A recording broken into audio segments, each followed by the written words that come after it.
Florencia medieval, ciudad dividida entre las facciones rivales de los güelfos y los gibelinos, vivió una mujer de paz, compasión y fe inquebrantable, Santa Juliana Falconieri.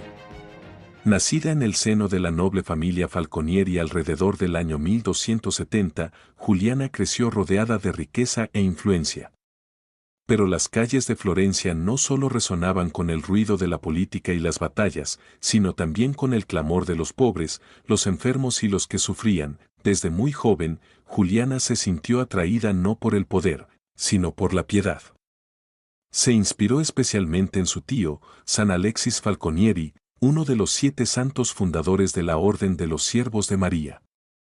Su renuncia a la riqueza y su total dedicación a Dios causaron una profunda impresión en la joven Juliana. Aunque era una joven hermosa, cortejada por muchos, Juliana rechazó todas las ofertas de matrimonio.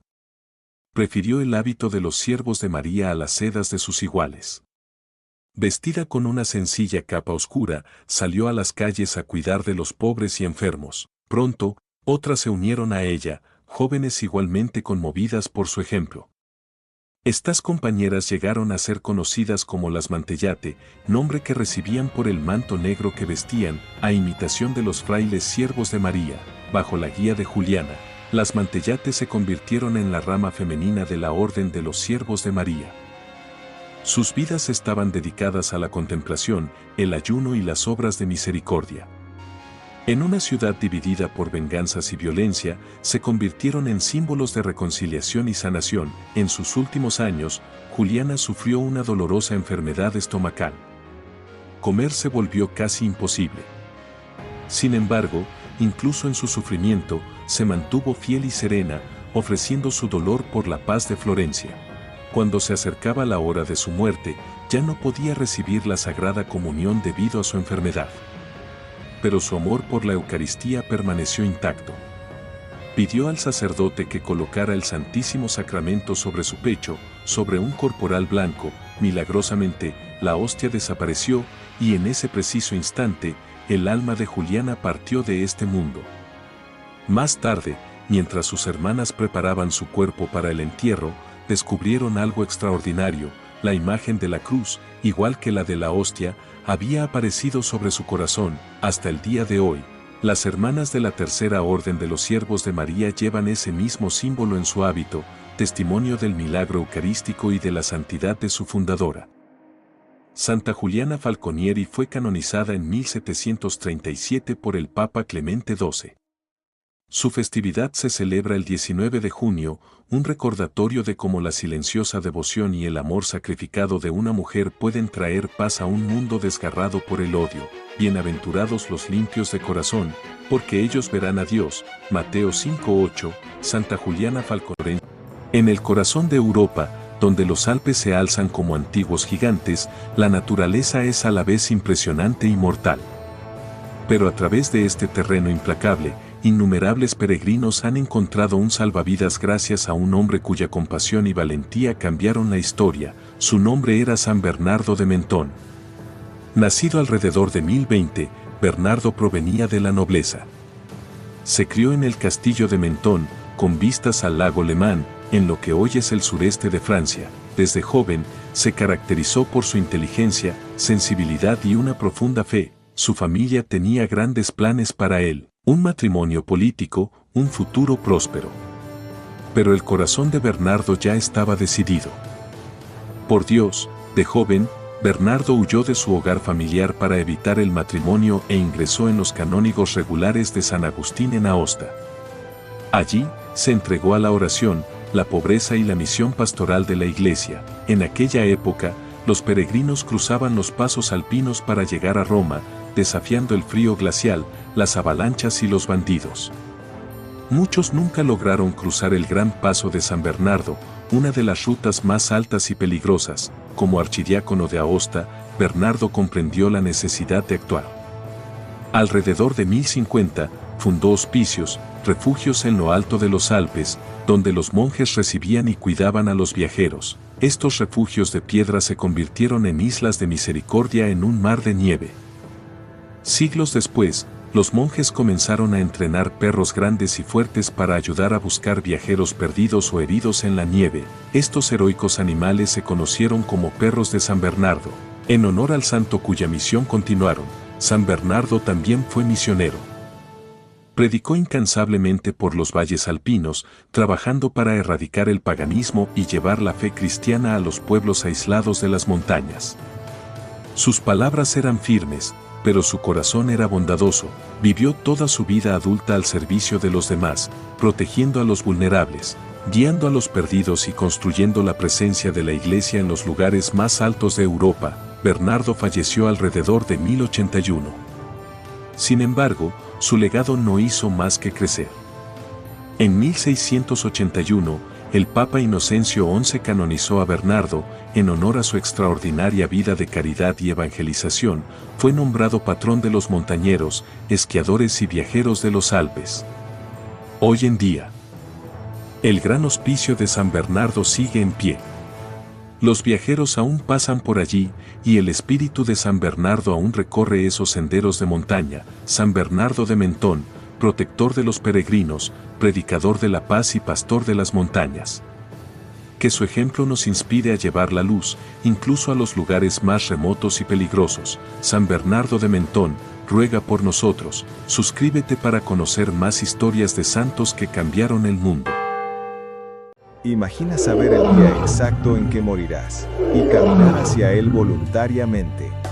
Imagina escribir cartas tan poderosas que la Iglesia las atesora casi 2000 años después. Esta es la historia del hombre que se llamó a sí mismo el portador de Dios, San Ignacio de Antioquía. Nacido alrededor del año 35 después de Cristo, Ignacio vivió en la misma época de los apóstoles.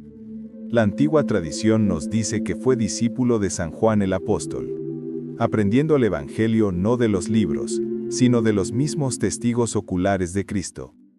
Antioquía, donde los creyentes fueron llamados por primera vez cristianos, se convirtió en su hogar, y finalmente en su campo de misión.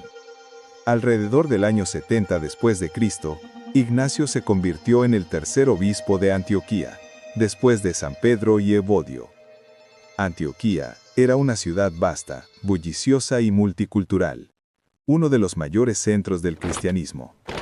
Ignacio lideró durante una época peligrosa. La persecución estaba creciendo, las herejías se estaban extendiendo, pero él predicaba la unidad, la obediencia, la caridad y la presencia real de Cristo en la Eucaristía.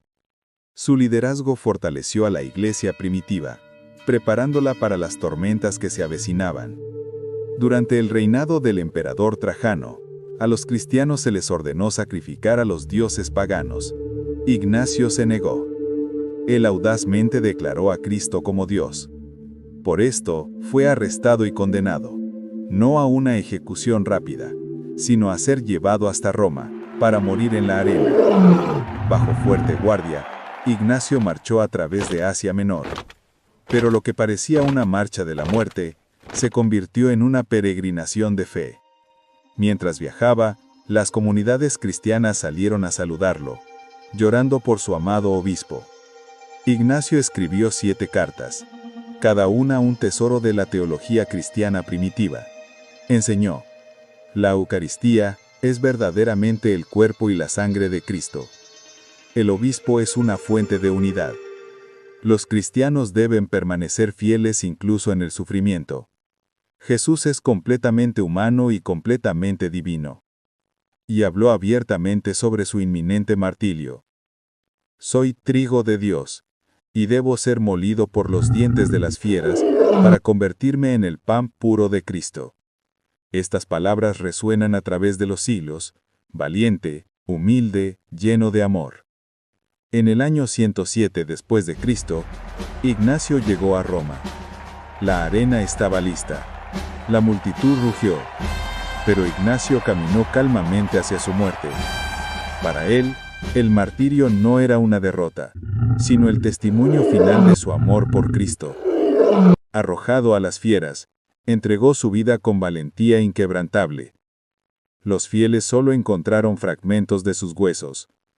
San Ignacio de Antioquía se erige como un gigante de la iglesia primitiva, un obispo moldeado por los apóstoles, un mártir moldeado por Cristo, un maestro cuyos escritos aún nos guían hoy. Nos recuerda que la fe no solo se cree, se vive, y a veces se da como el don supremo. San Ignacio de Antioquía, ruega por nosotros. En el siglo II, el Imperio Romano estaba en su apogeo. Los templos paganos llenaban cada ciudad. Los cristianos eran objeto de burla, incomprensión y persecución. Pero en la bulliciosa ciudad de Antioquía, donde los creyentes fueron llamados cristianos por primera vez, un obispo valiente se alzaría para defender la fe no con la espada, sino con la palabra. Era Teófilo de Antioquía, filósofo, teólogo y obispo que se enfrentó a la poderosa cultura de Roma y se atrevió a explicar el misterio de Dios al mundo. Hoy en día, su nombre apenas se recuerda, pero sus escritos moldearon los cimientos del pensamiento cristiano. Para comprender a Teófilo, debemos remontarnos a Antioquía, una de las ciudades más importantes del Imperio Romano. Ubicada en la actual Turquía, Antioquía era conocida por su cultura, comercio y filosofía, una encrucijada entre Oriente y Occidente. A mediados del siglo II, la iglesia aún era joven, pero estaba bajo constante escrutinio. Los filósofos llamaban a los cristianos tontos. Los escritores paganos los acusaron de ateísmo por rechazar a los dioses romanos. Fue en este ambiente cargado, alrededor del año 169 después de Cristo, que Teófilo se convirtió en obispo de Antioquía. Converso del paganismo, Teófilo había estudiado profundamente la filosofía griega, pero encontró en las Escrituras algo superior a toda sabiduría humana: la verdad divina.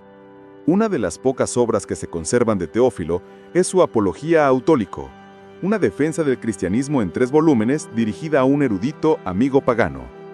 En estos escritos, Teófilo no argumenta con ira, en cambio habla con razón, citando a poetas, filósofos y profetas.